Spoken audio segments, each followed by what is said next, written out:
Om, Namaste to all. This is my first video in English. I've been running this channel for a month or above. So I've been doing it in Tamil, but I thought this video I should put in English as well because it's very important to understand the knowledge in this video basically. Whatever knowledge I have gained in the last several years is only because of my Guruji, Swami Ram Swarup Ji Yogacharya. He lives in Himachal Pradesh. He's a living legend and a philosopher of Vedas.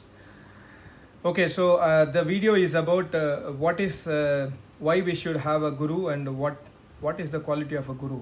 Everyone has to understand. I think most of us who are seeing this video, most of us will have a guru or would have considered someone as our guru in this life. So we need to understand the qualities of guru, what is mentioned in Vedas and Shastras. So basically, first let's understand why we need a guru. So if you see the Yajurveda mantra, 40th chapter, it says iti shushrum adhiranam yenah tadavichi chakshire. That means God says, God's order in this mantra is human beings, whatever you want to learn in this universe about science, about this creation, about everything, about adhyatmic knowledge, which is spiritual knowledge, you need to understand it from Dhir Purush. Dhiranam means one who has realized me in deep samadhi. So this is the order of God. So we need to understand and we need to know who is a guru. And also, of course, we will not know if our guru is a samadhist or not. So that means the guru whom we are having a shelter on, we may think that he is a samadhist, he is realized soul, he knows who is God. So that's the reason I have just tried to summarize some very important points from Vedas and Shastras so that we don't know whether our guru is samadhist or not, but we need to understand the qualities what Vedas and Shastras speak about and can tally it. So if you see the first and foremost point, what the quality of a guru or acharya will be, he will always preach Vedas and Ashtanga Yoga to all the public, men or women, male or female. He will be preaching Vedas and Ashtanga Yoga to them free of cost.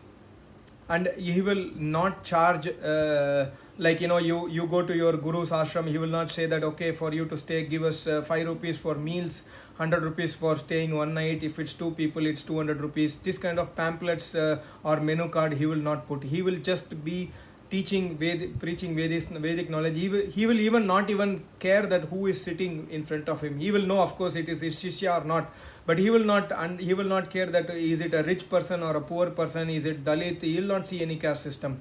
And secondly, but as a shishya, the kartavya of a shishya as mentioned in Vedas is we have to give dakshina to guru, but it is at our own mercy. If I am capable to give a dakshina of 50 rupees to my guru, I just give it, that's it.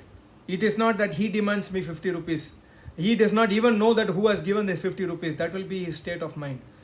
And number 2 is he will be always involved in his tapasya and he will be always alone and in his divine bliss.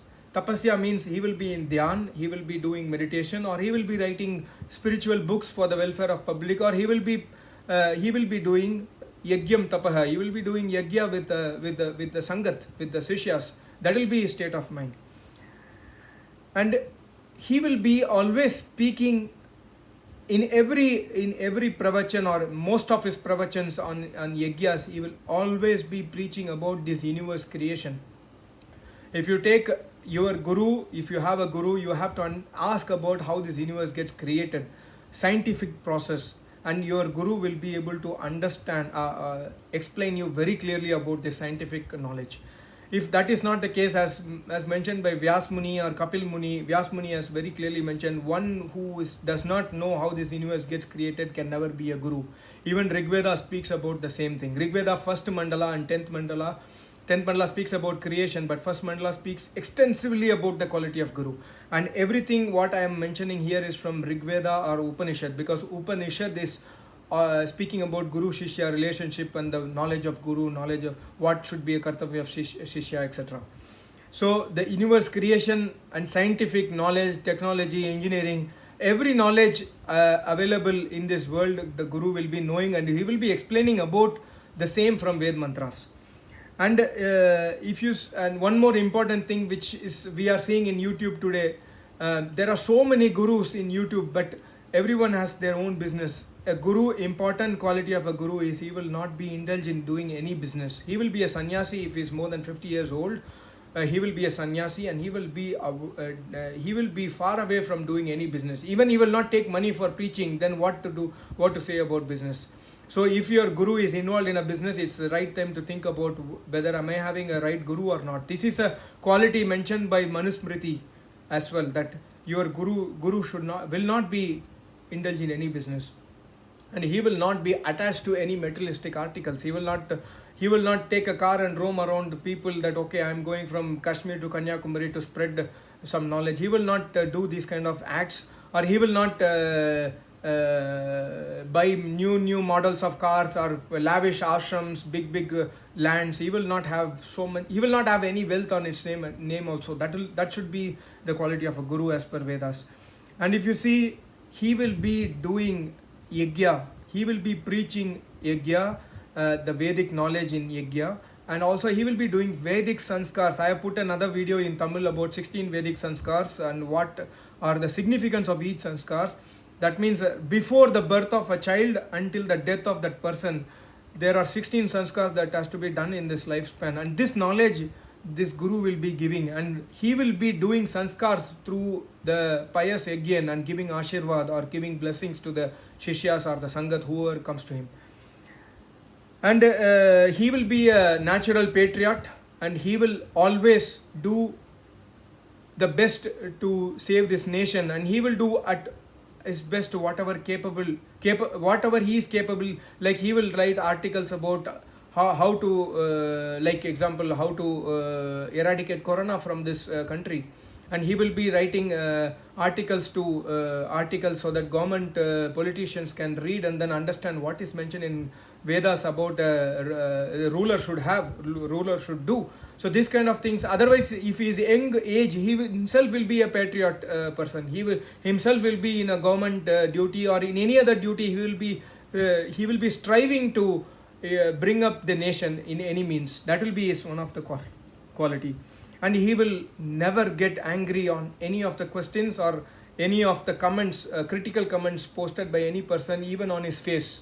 He will never get angry. He will be always smiling and will be answering. And he will try to abolish this critical comment from the mind of the person who is raising it through logical explanations and through Vedas and Shastras. That will be his quality. He will never get angry.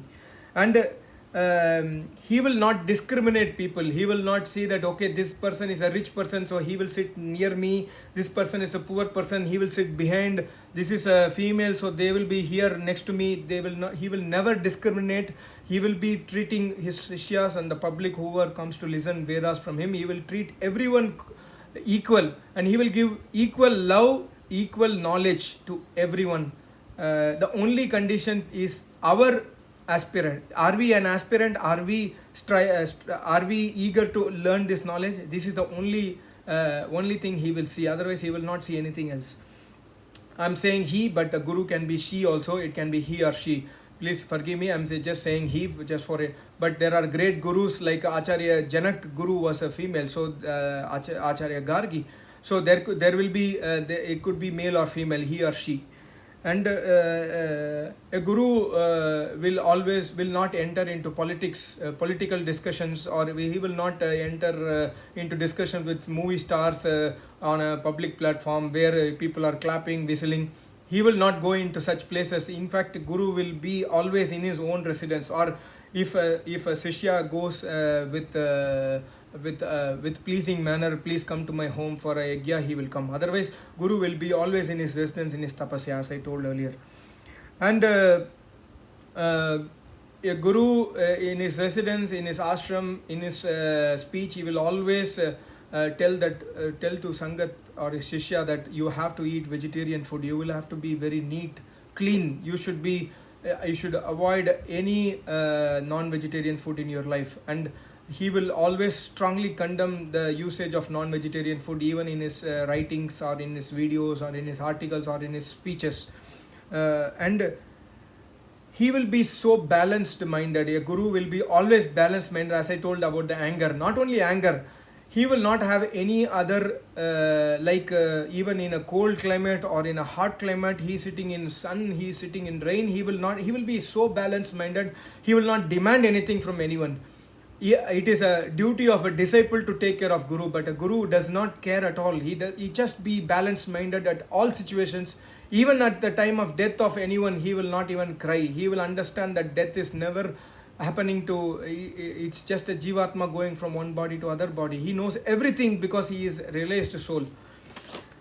And last but not least, some more points. He will not 100% he will not speak blah blah things. Means he will not speak about Puranic stories, he will not speak about Kalpanic stories, he will not speak about Srimad Bhagavatam, some stories from or any other religious books that these are the stories. He will always speak truth, either from Vedas, Shastras, or even if in these books, if there are any truth, he may speak. Otherwise, he will avoid to speak blabbering knowledge, or he will speak only Vedic knowledge.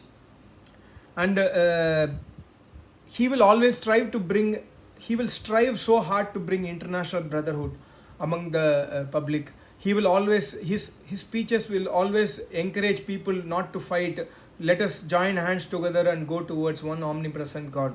So that will be his motto always. And he will be a master in Ashtanga Yoga, and he will be a master in Vedic philosophy. Not only in Vedic philosophy, he will be a master in all the Vedic literature. Let's say not only 4 Vedas, he will have deep understanding of Darshan Shastras, 6 Darshanas, and he will understand, as I told, about universe creation. He will know the Taittiriya Brahmana or Aitreya Brahmana. He will know the Brahmana text, Atpada Brahmana, and he will also be mastered in Ashtadhyayi, Mahabhashya, the Sanskrit sutras, Sutra Pata. And he will always be involved in deep dhyan, deep meditation. All these are kind of tapasya. Reading books written by great Vedic scholars is also tapasya. So he will always be indulged in spreading the knowledge of Vedas to public. So in short, I am just telling why I put this video in English also, because every one of us who will have a guru, it is a right time to understand what Vedas and Shastras. I have taken this knowledge, I have just kept one book, I have taken this knowledge from I have written like only 20-25 points. There are more than 150-200 points in this from Upanishads and Veda Shastras about the quality of a guru. So but I just thought of giving a short introduction in 15 minutes. My English is not so good, that's why I always speak in Tamil, but it's very very essential that we have to understand about the quality of guru. I will try to put more videos in English if possible, because some of the people have asked about some videos I have made in Tamil. The topic was interesting, so some people had mailed me that can you please make a video in English. I will try to make a video in English if possible. For now I am taking leave. I will try to see you soon in the next video. Om Namaste.